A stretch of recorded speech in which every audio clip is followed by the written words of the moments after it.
What's up, good people? I'm here to talk to you about how I drained my 401k and it all worked out.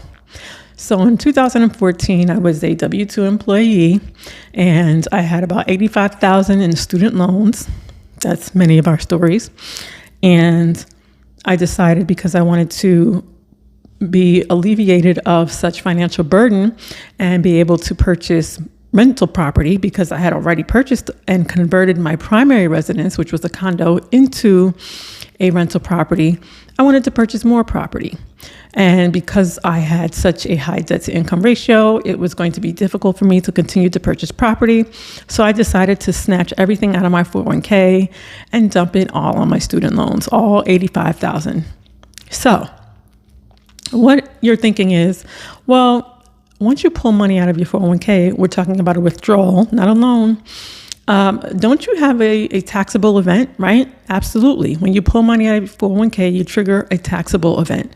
And for most people, that is automatically 20% tax. And then you have your penalty. Now, at the time, I had an option to either have the 20% withheld or to not have any of it withheld and just have it tallied up at filing time. I decided not to have any of it withheld, okay? I decided to take the full amount out and pay off the student loans. Now, why did I do this? Because I am well versed in the tax code. I knew that I could use my once primary residence that I converted into a rental. Okay, I simply just moved out and made it a short-term rental because I knew as a full-time W-2 employee that I could not benefit from long-term rental strategy. And so I had my property as a short-term rental on Airbnb, okay? And I recorded all of my hours involved, over 500 hours, and I was able to offset all of my taxable income that was triggered from the withdrawal, being a short-term rental investor, okay?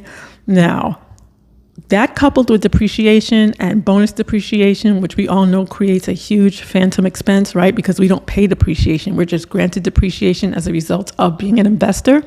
It creates this huge loss, right? Because it's a fake expense. That coupled with my HOA fees at the time, any assessments, my mortgage interest, any property taxes and such, any repairs and maintenance, which were few because it was fairly new condo. And so I benefited very much so in the back end by utilizing the short-term rental loophole, which is over 500 hours involved in real estate in my short-term rental, okay? And so I teach this in the Tax Strategies Mastermind because as a full-time W-2 employee, you can't benefit from being a long-term rental landlord because you'd have to prove over 50% of your work-related time is in real estate, which is very difficult when you're a full-time employee. Okay. And you have to have over 750. So that means 751 plus hours involved in real estate activity. So it's much easier if you go the short-term rental route, if you are a single full-time W-2 earner, or if you're married and both of you are full-time W-2 earners. Short-term rental route is really the only way that you can benefit to offset all of your tax liability. Okay. So yes, I was able to pull money out of my 401k. I paid off my student loans. I had a rental property that was once my primary residence, and I utilized the short-term rental loophole in addition to depreciation and all the other benefits from real estate. And so I had no tax liability. It was really minimal. It was something negligible, if you will. The benefit of paying off my student loans and opening up my financial arteries to purchase more property was way worth the benefit than having the money sit in my 401k. So yes, that's how I was able to offset the tax that would have been triggered from pulling money from my 401k. So to learn more, go ahead and join the Tax Strategies Mastermind. The link is in the description box.